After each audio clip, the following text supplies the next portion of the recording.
Hi, it's Maria. This is number 15 in Maria Unfiltered in the Forgiveness to Love video series, My Story Exposed. And so today's video is, the title of it is Forgiving Yourself is Where It All Begins. And so this has a little different flavor than the rest of them that I've been doing because well, you'll see. I can't wait for you to hear this one.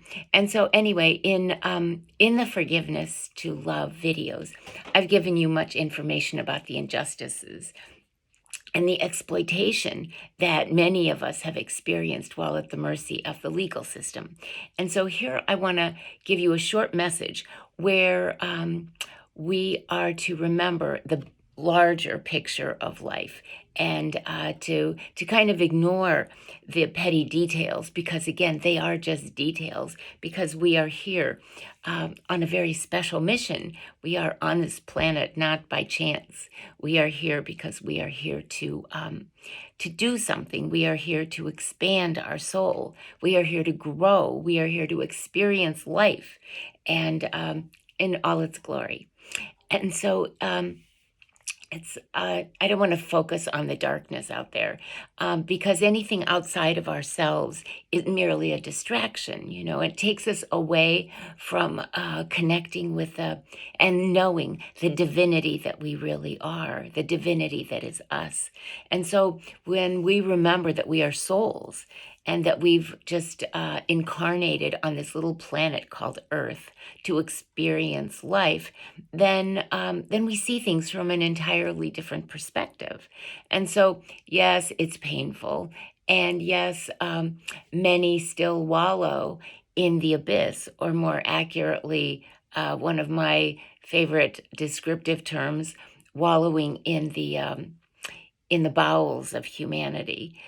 Yet we are to acknowledge it because it's only because that is the only way that we're being loving to ourselves, is not to sweep it under the rug. It's not to pretend it doesn't exist, but in fact to really look at it and face it. And so we protect ourselves and we draw boundaries and we say no to people and to things that lower our vibration and that interrupt our frequency and that are not in integrity and that are not aligned with who we are and our conscience, right? And so that which we would not be proud to share with the rest of the world, because it is all about energy and we are all connected in that way. And so the truth is that everything we think, we say, and we do is known by all. I know one of the ways that we can look at that is when we talk about the eyes in the sky, when we talk about the heavenly beings all around us, when we talk about our ancestors and our guardian angels. And so not only by the intuitives and the psychics, because there are many of them, and we might just, as a happenstance, just meet them at the grocery store, right? And maybe start chatting with them. And then we have no idea that they've read our minds. And so, so that's one way of doing it. And yet, in this age of technology, there's nothing that is hidden from Google, for instance, or your iPhone or your Android phone, whatever, or your television screen, your computer monitor, even the microwave, or the digital clock. They all can have little cameras, little devices embedded within. And so when you see the LED screen, or your car, the car digital control panel, or what about Alexa and Siri, and from the pinhole cameras, to the more obvious cameras in virtually every hotel, motel, B&B, rental, restaurant, public washroom. I know, you probably didn't know that. Medical, dental, attorney's office, your CPA, the bank, the UPS store, um, the mall, any type of shop or store and fitting rooms. So many of them are equipped to capture your audio and your visual and your video. And you think, oh my gosh, I had no idea. And most people don't. And yet, whether it's in the interest of national security, as with the Patriot Act after 9/11, or whether it's because their excuse is that they don't want the thieving, that can go on in fitting rooms and things like that. So they need to monitor that. And of course, then if it's a government entity like the post office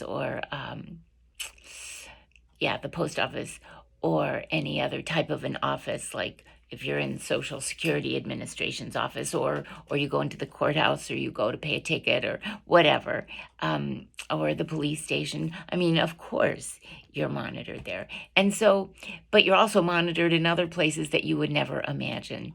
And yet, one way of dealing with it is just to smile and say, yeah, you're on candid camera, and we know it. And it's not a weekly TV show, but in fact, it is an ever present breach of trust because we don't know, we don't really understand exactly what's going on. And so, anyway, I remember I was talking to someone in a friend's kitchen, and he said, oh, I just love Twizzlers. I think I'm like addicted to them. I just really, I think they're really good. And so all of a sudden, within, I'd say, less than a minute, all of a sudden his phone rang and there was an ad for Twizzlers and I think a coupon or something. And so he looked at his phone and his mouth dropped and he's like, oh my gosh, you won't even believe this one, Maria. And so I looked at it and we were like, oh, yeah, everything is known by all. So, so when you think about saying something, good or bad, about someone, or you want to gossip about them, rest assured that it's recorded somewhere.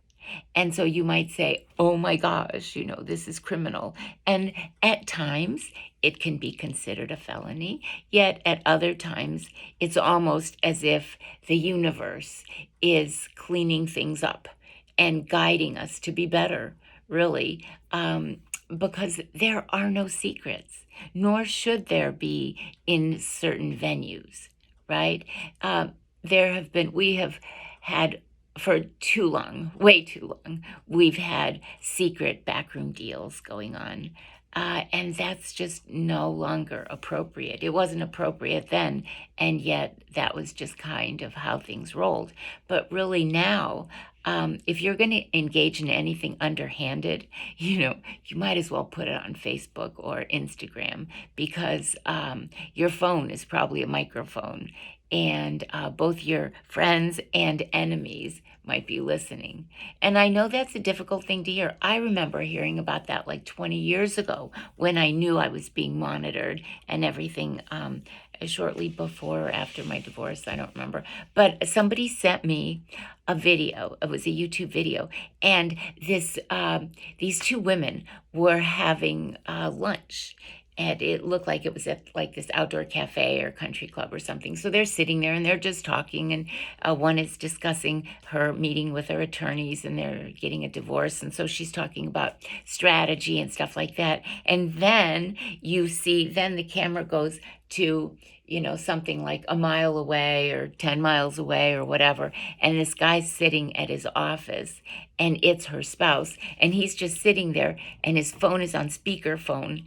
And he's listening to the whole conversation, taking notes when she says, oh, my attorney's going to do this and my attorney's going to do that and stuff.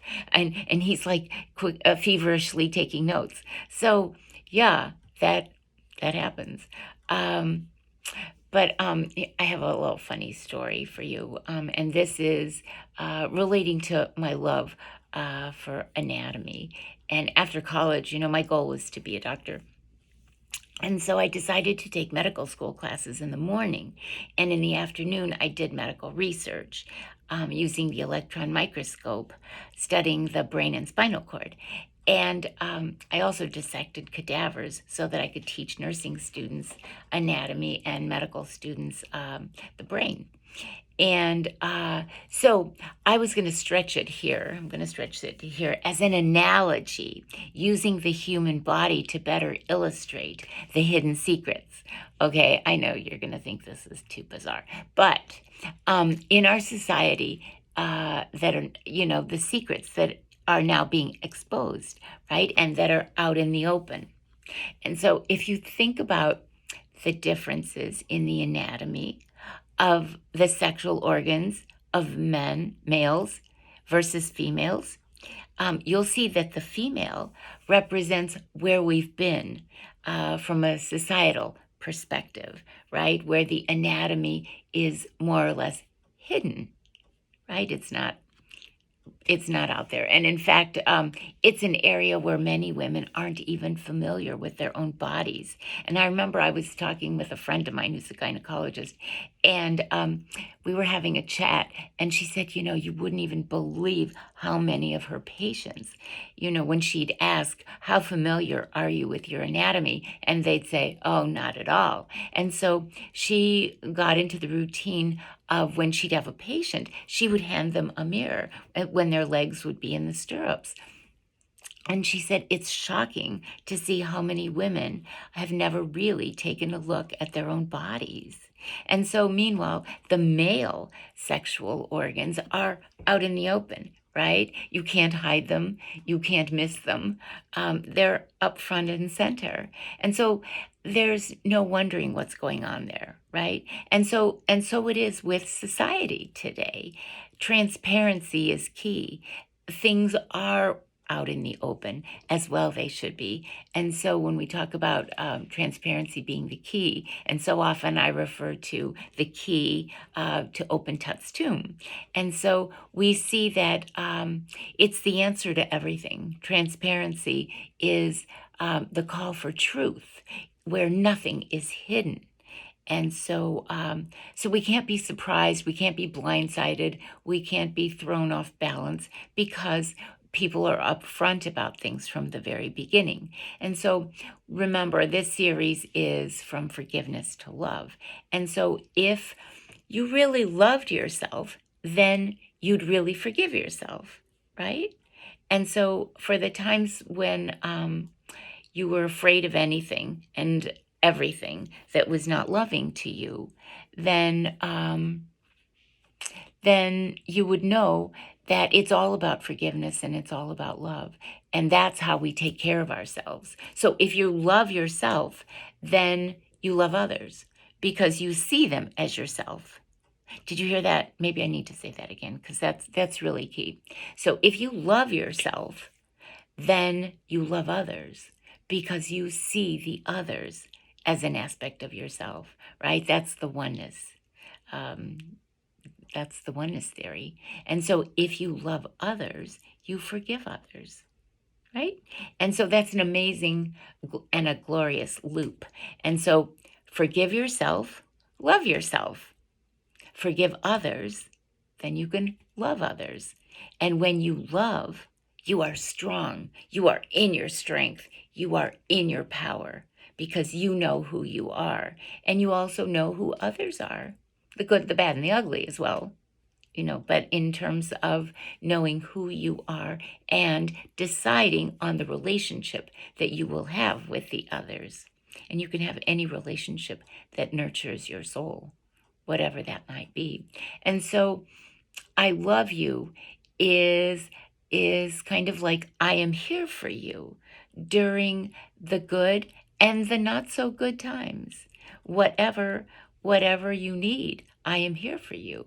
And when we think about what we're doing on this planet, we realize the world we live in, that it's not as it seems. And so we live in a holographic universe where illusion really is the name of the game, right? And so our job here is to participate while remembering who we truly are on a soul level, right?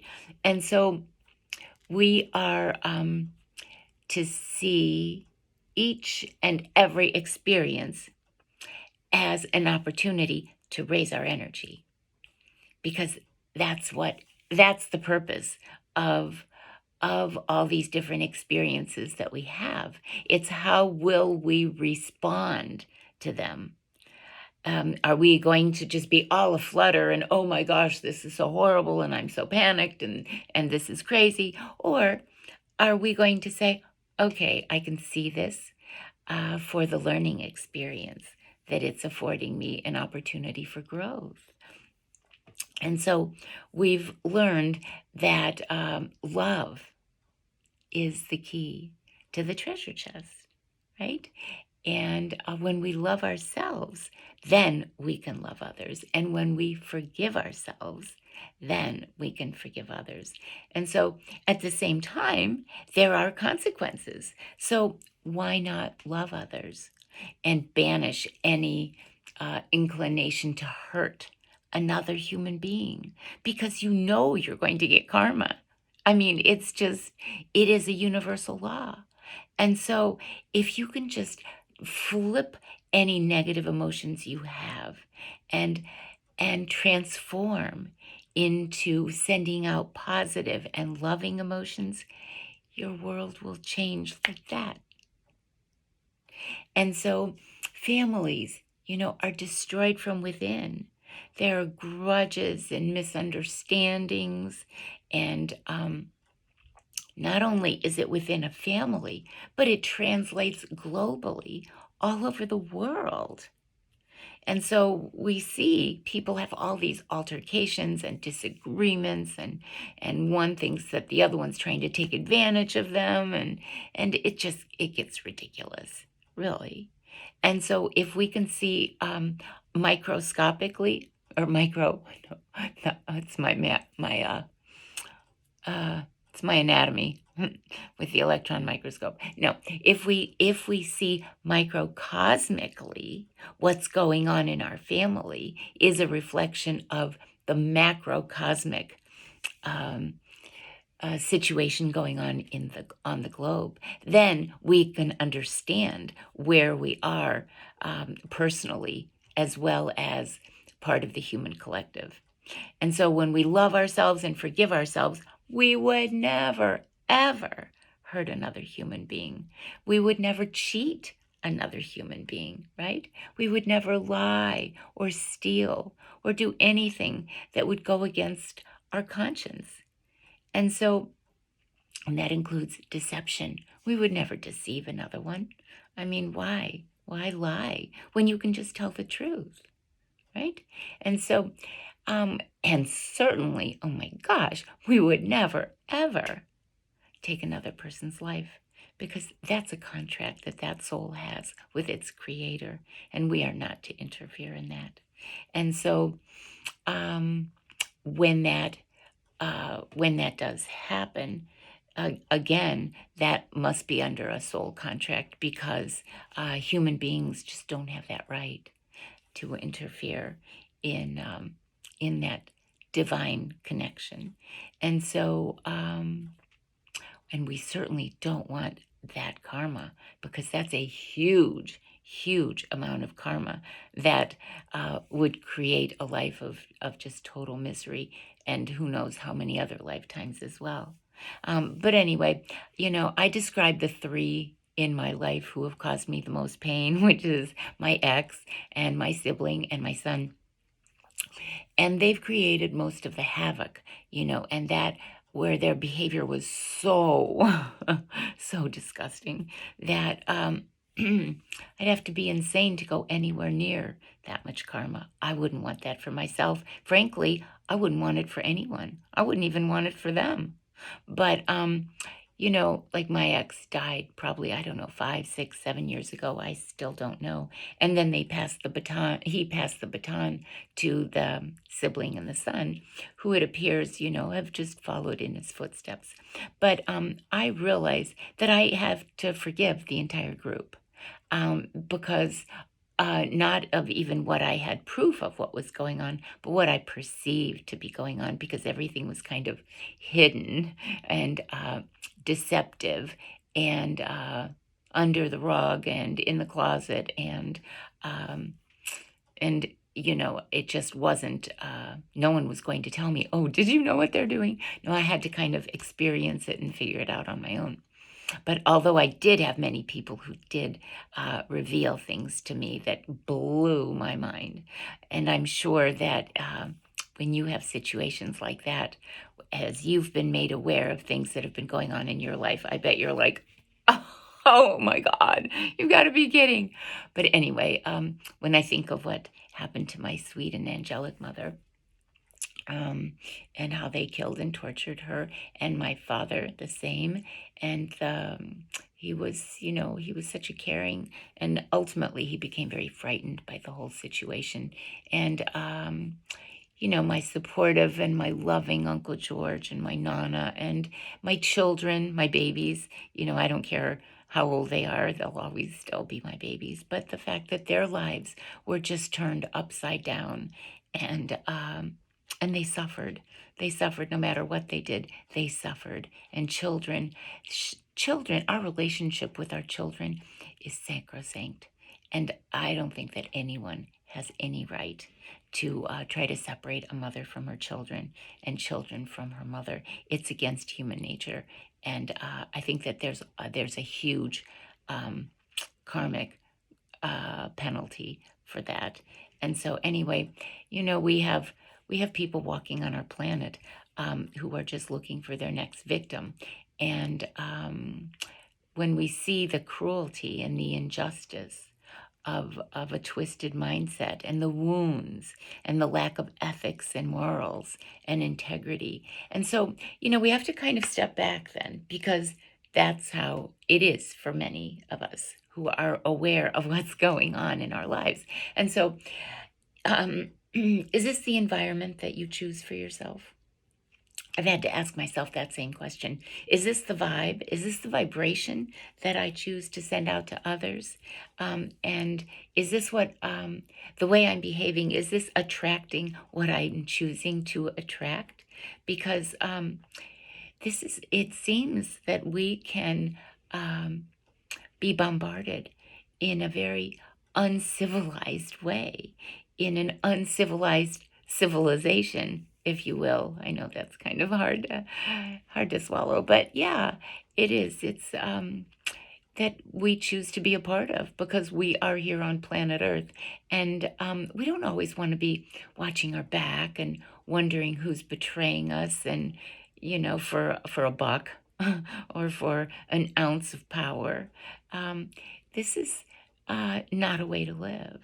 And so, as we tell the truth, and as telling the truth becomes more familiar to us, and we feel that we can unload that burden, because our heart has been burdened by keeping secrets, and much less our soul has been burdened by keeping secrets as well. And so, if we can stop destroying ourselves, and certainly the perpetrators of the crimes against us, they can stop destroying themselves too, and they would be far better off if they could heed that advice. And so, because they end up hurting themselves in the process of trying to hurt us.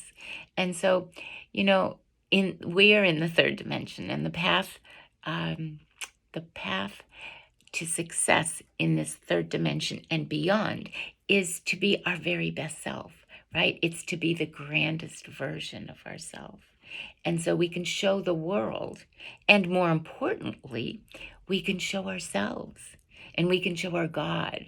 We can show our higher self. We can show our Creator what we're made of, and how we're transforming into being the very best that we can be this time around, given the tools that we have and given the challenges that we've had to face and had to overcome.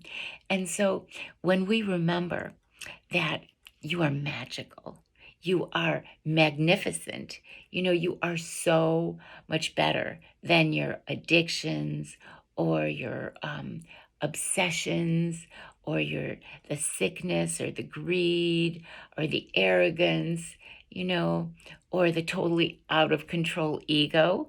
I mean, that just is so ridiculous. And so um, you know, how in the world can people behave the way that they behave? And it really is just that they're totally disconnected. And when I think of how anyone could actually murder my parents, um, you have to be so disconnected from reality. If in fact, that is what happened. You have to be so disconnected from your soul, from uh, from any goodness, the kindness, the the gentleness, the beauty in life, in order to deliberately want to hurt another human being.